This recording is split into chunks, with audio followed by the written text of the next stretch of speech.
After my mom was there for 4.5 years, she just said, we need to apply for, visas to go to the United States.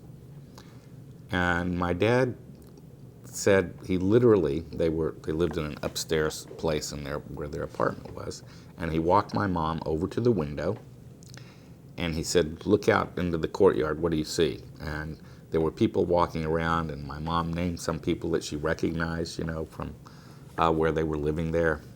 And he said, those people applied 4.5 years ago for visas to the United States, and they're still here. At which point my mom said, well, at least we could put our names on the list. So my dad said, okay, that's what you want to do, go ahead. So my mom got a babysitter the next day, and she got on a train and went to Munich, which was where the nearest American consulate was. She didn't speak a word of English, so she had a plan. And the plan was this: no matter what they asked her, she was going to say yes. So they had a translator there, and they were asking her questions, and she didn't understand a lot of the stuff, even though she was being translated.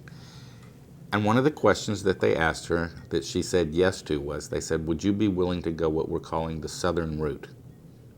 Not go to New York City or Chicago, but to come the Southern way. And she said yes, having no idea what he was asking her. They got a call about a couple of weeks later that they needed to interview my dad because he had not been there, to make sure, that indeed she was married and he was who she said and stuff.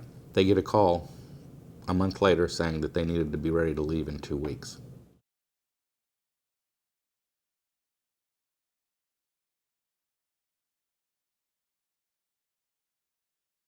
So they stuck him on a train in New Orleans. The last person there with them, who spoke Yiddish, told them that the conductor would inform them when it was time to get off of the train. They didn't speak a word of English. They stuck him on the train. Train went west, eventually going into Houston. Big city. They thought, oh, this is okay, right? So my dad started to get up from the train, got the suitcases down from overhead, and the conductor comes by and says, no, this is not it. So train keeps going, eventually gets up to Dallas, Texas, looks out, still nice sized city, right? This isn't it, the conductor says. Then they start going into Oklahoma, much smaller area, going to Oklahoma City, but he still sees, that it's, there are cars and people and stuff out there. And the conductor says, no, it's becoming nighttime now. The train takes off, and he looks out the window, and it's complete darkness. He can't see a thing. Finally, after about 2 hours or so, the train stops. And my dad looks out, and there is a single lamppost and a small building. So my dad thinks the train's just stopped to refuel or to get water or food, for the train. The conductor comes by and says, this is it. And my dad said he did a double take and looked out again. There's one lamppost there and one small building. They get off the train. The train takes off. The people who are supposed to meet them are late and are not there, and they're standing under that lamppost. My mom, my dad, and my brother, who's almost 3 years old.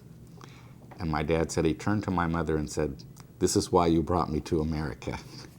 Eventually the people showed up, and they took them to their housing, and they lived there from April of 1950 until my mom passed away in April of 2008.